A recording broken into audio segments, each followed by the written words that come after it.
Salut tout le monde, c'est Antoine. Ce jeudi 23 décembre, j'étais l'invité de LCI pour un débat qui portait sur la politique du gouvernement vis-à-vis des élections et de l'existence du Covid dans ces élections. J'ai parlé de la politique sanitaire du gouvernement, mais j'étais en Skype et la connexion, a priori, s'est arrêtée à un moment donné dans l'émission, mais on m'a redonné la parole ensuite, malheureusement pas assez longtemps pour que je puisse réagir à la dernière personne qui a parlé, ce que je ferai donc à la fin de cette vidéo, mais je vous laisse regarder cette vidéo pour l'instant. Antoine Léaumont, vous êtes responsable de la communication numérique de Jean-Luc Mélenchon. Merci d'être avec nous. Soulagement quand même d'entendre donc Gabriel Attal rejeter cette hypothèse d'un report des élections. Bah, vous savez, moi je crois plus grand chose de ce que dit le gouvernement, puisque quand il dit des choses, il fait ensuite l'inverse. Il nous avait par exemple dit le 25 novembre qu'il ne ferait pas de passe vaccinal, et désormais c'est ce qu'il veut faire. Donc la parole du gouvernement n'a pas beaucoup de valeur désormais pour moi, et je pense pour beaucoup de Français. Après, le gouvernement, et vous l'avez dit, contraint par la Constitution, donc il ne peut pas faire autrement que faire l'élection présidentielle à la date qui est prévue. Par ailleurs, une campagne est prévue pour une durée donnée. Si d'un seul coup la date changeait, ce serait une autre campagne, ça serait complètement n'importe quoi. Et je pense que la parole du gouvernement étant déjà beaucoup démonétisée, je l'ai dit, il ne se risquera pas à décaler cette date de l'élection présidentielle. Comment ça impacte, vous, votre campagne à la France Insoumise? Comment vous vous adaptez à cette situation? Ça pose problème? Non, pour l'instant, nous, ce que nous faisons, c'est que nous respectons les gestes barrières. Nous faisons en sorte, nous avons fait un très grand meeting dans le respect pur et simple des gestes barrières. Tout le monde avait un masque, nous avons du gel à l'entrée. Donc nous faisons en sorte que nos événements puissent se tenir dans le respect de ces règles-là. Après, il faut regarder aussi quelle est la situation actuellement dans le pays. On est à 92% de la population qui est vaccinée, dans la population éligible. Donc on est à un niveau très élevé de vaccination par rapport à d'autres pays. On le voit sur les chiffres aussi. Nous avons moins de cas graves que d'autres. Et donc dans ce pays, le principal problème qui reste, c'est la question des tests. Vous l'avez évoqué, il y a déjà un problème qui est celui du nombre de tests, mais il y a un autre problème qui est la gratuité des tests.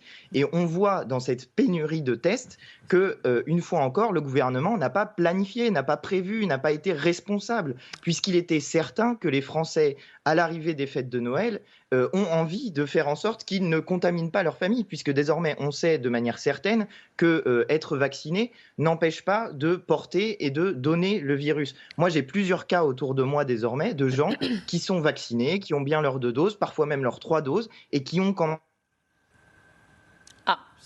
On a un petit problème de connexion, alors qu'à l'instant, Emmanuel Macron appelle les Français à faire un test préventif d'ailleurs pour assurer avant Noël en famille une réaction, même si on a perdu Antoine Léaumont, manque d'anticipation, dit-il, parce que les tests, on était sûr d'en avoir besoin avant les fêtes. Non, mais moi, le sujet sur lequel je voudrais réagir, parce que c'est un leitmotiv au niveau de la France Insoumise, et c'est des fake news qu'ils diffusent régulièrement, les tests en France sont gratuits. Ils sont gratuits pour 91% de la population. En fait, ils sont payants pour ceux qui refusent de se faire vacciner. Parce qu'effectivement, il n'est pas normal que la solidarité nationale puisse s'appliquer également pour ceux qui refusent cette solidarité nationale, notamment sur la base du vaccin. Donc aujourd'hui, tous ceux qui se sont fait vacciner, tous ceux qui ont un pass sanitaire, ont accès au vaccin, aux tests gratuits. Et ça, il faut le répéter. Donc il n'y a aucun frein aujourd'hui à aller se faire tester. C'est pris en charge 100% par la solidarité nationale, par la caisse d'assurance maladie, par la sécurité sociale. Et donc, il faut arrêter avec ces fake news diffusées principalement par la France Insoumise et le Rassemblement national. Fake news, dit Xavier Iacovelli sur le plateau. Mais non. Mais il vient de dire, vous venez de dire, monsieur, vous-même, que ce n'est pas une fake news, puisque vous avez dit que les tests n'étaient pas gratuits pour les personnes non vaccinées. Donc les tests ne sont pas gratuits pour tout le monde. C'est un 91% de la population. Oui, 9% de la population qui refuse de la solidarité nationale. Eh ben non, c'est pas ça. Il y a 9% de la population qui ne sont pas d'accord pour se faire vacciner. Et encore une fois, il faut arrêter de prendre les gens pour des abrutis. Les gens qui ne se font pas vacciner, ils ont des raisons qui leur sont personnelles, avec lesquelles je ne suis pas en accord. Moi, je suis vacciné, je l'ai fait, etc. Mais les gens qui ne se font pas vacciner ont de très bonnes raisons pour eux, dans leur tête, de le faire, mais de ne pas se faire vacciner. Ils ont certainement de bonnes raisons, sauf qu'on est dans un pays où on fait nation, et donc il y a une solidarité qui doit s'appliquer. Les Français appliquent et payent des cotisations pour pas en même temps, s'il vous plaît. Les Français payent des cotisations salariales pour effectivement pouvoir avoir cette solidarité nationale. C'est normal que cette solidarité nationale s'applique à ceux qui jouent le collectif. On a bien compris, je suis désolée, je vous arrête, on n'a plus le temps. On a bien compris que le gouvernement souhaitait mettre la pression sur les non-vaccinés. C'est la politique du gouvernement sur les 9% de Français et donc 5,6 millions de Français qui n'ont toujours pas reçu de première injection. Merci beaucoup Antoine Léaumont, je suis désolée, on va devoir partir en pub. Merci à vous également sur ce plateau. Voilà, alors vous l'avez vu, c'était un peu inégal comme manière de débattre puisque la présentatrice a demandé à ce qu'on ne parle pas en même temps et que moi qui étais à distance, j'ai dû me taire et qu'ensuite j'ai pas pu avoir la parole. Ce que je voulais dire à ce monsieur et que je n'ai pas pu dire, c'est que les gens qui ne se font pas vacciner à l'heure actuelle ont des raisons qui leur sont propres de ne pas se faire vacciner. On ne peut pas simplement leur dire écoutez, vous êtes des abrutis, vous êtes des débiles, vous n'êtes pas solidaires avec la nation, puisque si les gens ont envie de se faire tester, c'est précisément pour faire en sorte que, déjà de voir si eux-mêmes ont attrapé la maladie et ensuite de ne pas contaminer les autres. Donc c'est un comportement social d'aller se faire tester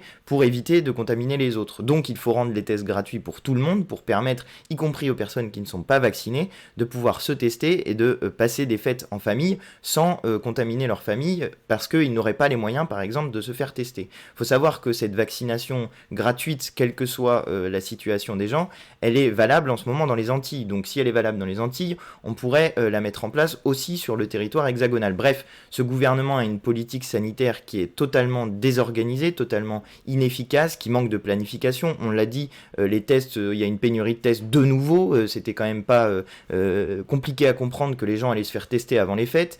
Je pense que beaucoup de gens autour de vous le font. Moi, je vais le faire avant d'aller voir ma famille. C'est un comportement normal de ne pas vouloir contaminer sa famille, enfin en tout cas de savoir si on a la maladie pour pas la transmettre à sa famille. Donc ce gouvernement, je sais pas, ils ont peut-être pas l'habitude de faire des fêtes de Noël, je sais pas ce qui se passe dans leur vie, mais en tout cas ils auraient dû prévoir qu'il allait y avoir une forte demande de tests. Bref, ils l'ont pas fait, ils les rendent pas gratuits. Moi j'ai l'impression au final qu'ils n'essayent pas réellement de lutter contre la maladie, parce que s'ils voulaient le faire, ils rendraient ces tests gratuits. Ils essayent juste de lutter contre les personnes qui ne sont pas vaccinées. Et ça, c'est pas une manière efficace de lutter contre la maladie, et c'est pas une manière efficace d'endiguer la progression de cette maladie. Je l'ai dit, mais on m'a pas laissé le dire en entier sur le plateau de LCI, malheureusement.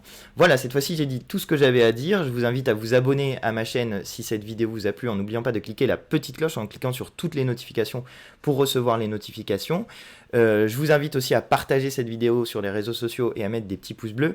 Et puis comme je pense qu'au moment où je publierai cette vidéo, on aura passé les 100 000 abonnés, je vous remercie profondément pour le passage de ces 100 000 abonnés. Sachez que je ferai un petit live, un petit direct, un live des 100 000 abonnés. Ça sera le mercredi 29 décembre à 18h30 et si vous avez envie, j'aurai plaisir à échanger avec vous via le chat dans ce direct. Cette fois-ci, j'ai dit tout ce que j'avais à dire et en attendant, je vous dis à très bientôt pour de nouvelles vidéos. Allez, salut!